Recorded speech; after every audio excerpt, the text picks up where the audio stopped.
আমাদের নিজেকে প্রশ্ন করতে হবে, আমি কে? কে আমি? কেন মোরে যারে তাপত্রায়? ইহা ভুলিয়া জীব কইছে হৃদয়। আমার স্বরূপ কি? আমি কোথায় ছিলাম, কোথায় এসেছি, আবার কোথায় যাব? যেদিন আমরা নিজেকে প্রশ্ন করব,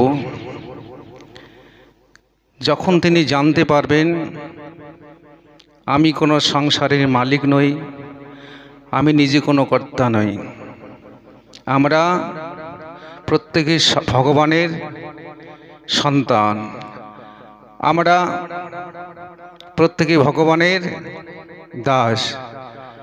আমাদের জীবের স্বরূপ হলো জীব নিত্য কৃষ্ণ দাস। তার ইচ্ছাতে এই পৃথিবীতে এসেছি, তার ইচ্ছাতে বেঁচে আছি, তার ইচ্ছাতে এখান থেকে চলে যাব। আমরা সবাই ভগবানের দাস। নিতাই গৌর হরি বল।